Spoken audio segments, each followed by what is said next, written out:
Bismillahirrahmanirrahim. Assalamualaikum warahmatullahi wabarakatuh. Perkenalkan, nama saya Putri Rizky Anggraini, NIM 20010505064. Jadi di sini saya dari kelompok 3 bersama kedua rekan saya akan mempresentasikan hasil diskusi kami tentang perkiraan dan antisipasi terhadap masyarakat masa depan.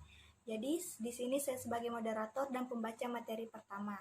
Pertama adalah pembahasan, dimulai dari latar belakangnya. Pendidikan akan selalu bertumbuh pada kesejahteraan, yakni pengalaman-pengalaman masa lampau, kenyataan dan kebutuhan mendesak masa kini, dan aspirasi serta harapan masa depan. Melalui pendidikan, setiap masyarakat akan melestarikan nilai-nilai luhurnya. Dalam Undang-Undang Republik Indonesia Nomor 2 Tahun 1989 tentang Sistem Pendidikan Nasional, Pasal 1 telah ditetapkan antara lain bahwa pendidikan adalah usaha sadar untuk menyiapkan peserta didik melalui kegiatan bimbingan, pengajaran, dan latihan bagi peranannya di masa depan yang akan datang. Banyak sekali tujuan dalam hal ini, yaitu memahami beberapa kemungkinan keadaan masyarakat di masa depan, serta peranan faktor-faktor globalisasi, perkembangan ilmu pengetahuan dan teknologi iptek, arus komunikasi yang semakin padat dan cepat, serta kebutuhan meningkat dalam layanan profesional terhadap masyarakat di masa depan tersebut. Kemudian mampu memahami berbagai upaya pendidikan untuk mengantisipasi masyarakat masa depan yang berkenan dengan penyiapan manusia maupun yang berkenan dengan perubahan sosial kultural, serta pengembangan sarana pendidikan untuk mendukung upaya-upaya yang sedang dilaksanakan. Jadi, sejarah masa lampau dan pengalaman-pengalaman, kenyataan mendesak masa kini, serta harapan masa depan menjadi tumpuan dari pendidikan. Untuk itu, di bawah ini adalah paparan tentang perkiraan masyarakat masa depan, serta kajian tentang upaya pendidikan untuk mengantisipasinya, yaitu perkiraan masyarakat masa depan. Kemasyarakatan dan kebudayaan Indonesia seperti yang dikemukakan sebelumnya, masyarakat Indonesia dan kebudayaan nasional merupakan landasan sistem pendidikan nasional. Di sisi lain, pendidikan merupakan salah satu pilar utama dalam pelestarian dan pengembangan kebudayaan setiap masyarakat. Dalam Undang-Undang Nomor 2 Tahun 1989 juga dijelaskan bahwa dalam kehidupan suatu bangsa pendidikannya mempunyai peranan yang amat penting untuk menjamin perkembangan dan kelangsungan hidup suatu bangsa. Dalam hal ini adalah kebudayaan dalam arti luas, yakni 1. Berwujudnya ideal, yakni ide, gagasan, nilai-nilai, norma-norma, dan peraturan. 2. Berwujudnya kelakuan, yakni kelakuan berpola dari manusia dalam masyarakat.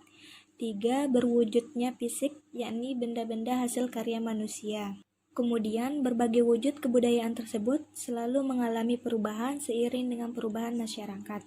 Karena pengertian kebudayaan begitu luas, seringkali dipecah menjadi unsur-unsur kebudayaan yang dipandang sebagai unsur universal kebudayaan lain. 1. Sistem religi dan upacara keagamaan. 2. Sistem dan organisasi kemasyarakatan. 3. Sistem pengetahuan. 4. Bahasa. 5. Kesenian. Dan 6. Sistem mata pencarian. Serta 7. Sistem teknologi dan peralatan. Sekian dari saya, kemudian akan dilanjutkan oleh Saudari Miranti untuk materi selanjutnya. Assalamualaikum warahmatullahi wabarakatuh. Perkenalkan, nama saya Miranti. Saya akan menjelaskan materi yang sudah dijelaskan tadi oleh Saudari Putri Rizky Anggraini, yakni materi yang kedua. Unsur-unsur di atas diurut dari unsur yang sukar karena pengaruh dari kebudayaan lain sampai yang mudah berubah atau terpengaruh kebudayaan lain. Perubahan salah satu dari unsur-unsur tersebut akan berdampak pada keseluruhan unsur-unsur kebudayaan lainnya. Dewasa ini, perkembangan kebudayaan sangat cepat serta meliputi seluruh aspek kehidupan. Percepatan itu terjadi karena pengaruh dari perkembangan ilmu pengetahuan dan teknologi. Perubahan yang cepat itu mempunyai beberapa karakteristik umum yang dapat dijadikan petunjuk sebagai ciri masyarakat di masa depan. Ciri-ciri yang akan dibahas adalah: pertama, kecenderungan globalisasi yang makin kuat; kedua, perkembangan iptek yang makin cepat; ketiga, perkembangan arus informasi yang semakin padat dan cepat; keempat, kebutuhan atau tuntutan peningkatan layanan profesional dalam berbagai segi kehidupan manusia. Yang pertama yakni kecenderungan globalisasi. Globalisasi berarti keseluruhan atau secara umum, sehingga bumi ini seakan-akan sebagai satu kesatuan tanpa batas administrasi negara. Dunia menjadi amat transparan serta saling ketergantungan antar bangsa di dunia. Gelombang globalisasi sedang menerpa seluruh aspek kehidupan dan penghidupan manusia, menyusup ke dalam seluruh unsur kebudayaan dengan dampak yang berbeda-beda. Menurut Emil Salim, terdapat 4 kekuatan gelombang globalisasi yang paling kuat dan menonjol. Bidang tersebut meliputi iptek, ekonomi, lingkungan hidup, dan pendidikan. Kajian keempat bidang tersebut sebagai berikut. A. Bidang iptek yang mengalami perkembangan yang semakin dipercepat, utamanya dengan menggunakan teknologi canggih seperti komputer dan satelit. Globalisasi iptek tersebut memberi orientasi baru dalam bersikap dan berpikir serta berbicara tanpa batas negara. B. Bidang ekonomi yang mengarah ke ekonomi regional dan atau ekonomi global tanpa mengenal batas negara. Hal ini menyebabkan banyak kelompok ekonomi yang berkembang, misalnya masyarakat ekonomi Eropa dan NAFTA.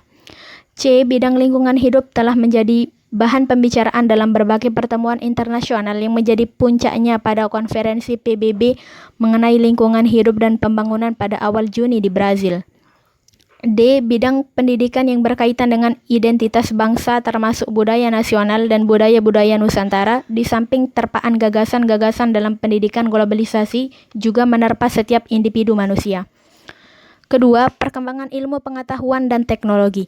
Perkembangan iptek yang semakin cepat dalam era globalisasi ini merupakan salah satu ciri utama dari masyarakat masa depan. Percepatan perkembangan iptek tersebut terkait dengan landasan ontologis, epistemologis, dan aksiologis. Segala sesuatu itu pasti ada. Dampak positif dan negatif yang ditimbulkan, begitu pula dengan iptek, bisa menjadi peluang dan tantangan. Peluang bagi kita untuk mengikuti perkembangan iptek tersebut secara dini, dan apabila masyarakat belum siap menerimanya, maka akan berubah menjadi tantangan.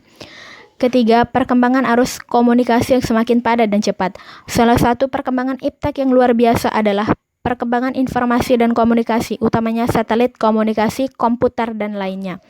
Keempat, peningkatan layanan profesional. Perkembangan iptek yang semakin cepat serta perkembangan arus informasi yang semakin padat dan cepat, maka anggota masyarakat masa depan semakin luas wawasan dan pengetahuannya serta daya kritis yang semakin tinggi.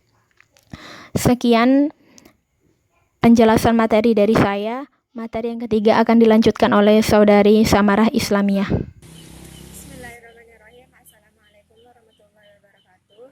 Saya Samarah Islamiyah akan melanjutkan materi yang telah dibawakan oleh Saudari Miranti, yakni materi ketiga.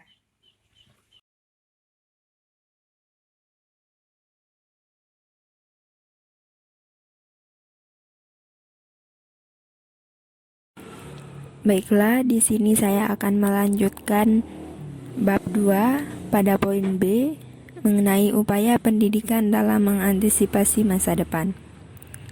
Masyarakat masa depan dengan ciri globalisasi, kemajuan iptek, dan kesempatan menerima arus informasi yang cepat tentulah memerlukan warga yang mau dan mampu menghadapi segala permasalahan serta siap untuk menyesuaikan diri dengan situasi yang baru tersebut. Adapun beberapa kajian yang dilakukan untuk mengantisipasi masa depan antara lain: pertama, tuntutan bagi manusia masa depan. Dalam upaya menjadi manusia masa depan, banyak tantangan yang akan dihadapi, seperti kemampuan menyesuaikan diri serta memanfaatkan peluang globalisasi di berbagai bidang. Yang kedua, upaya mengantisipasi masa depan. Berdasarkan perkiraan tentang masyarakat masa depan serta profil manusia masa depan yang diharapkan berhasil di dalam masyarakat itu sendiri, maka perlu dikaji berbagai upaya masa kini yang memungkinkan mewujudkan manusia masa depan tersebut. Selanjutnya, bab 3 yaitu penutup, yang terdiri atas kesimpulan dan saran. Pendidikan merupakan proses penyiapan peserta didik bagi peranan di masa yang akan datang. Dengan demikian, pendidikan seharusnya selalu mengantisipasi keadaan masyarakat masa depan.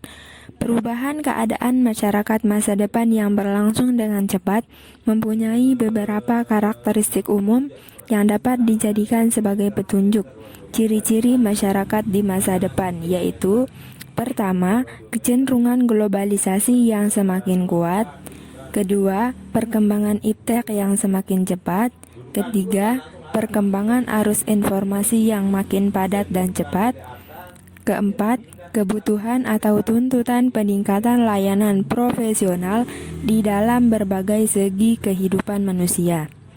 Keseluruhan hal yang telah saya sebutkan tadi sudah mulai tampak pengaruhnya di masa kini, serta diperkirakan akan semakin penting peranannya di masa yang akan datang. Yang kedua, saran. Pendidikan akan menyiapkan peserta didik memasuki masyarakat di masa depan. Oleh karena itu, keputusan dan tindakan di dalam bidang pendidikan seharusnya lebih berorientasi kepada masyarakat masa depan. Dengan demikian, pendidikan diharapkan mampu menghasilkan manusia yang dapat menyesuaikan diri serta mampu untuk mengembangkan masyarakat masa depan itu sendiri. Mungkin hanya ini yang kelompok kami dapat uraikan dari makalah yang telah kami buat dengan materi perkiraan dan antisipasi terhadap masyarakat masa depan. Kurang lebihnya silakan tulis komentar Anda. Sekian dari kelompok kami. Wassalamualaikum warahmatullahi wabarakatuh.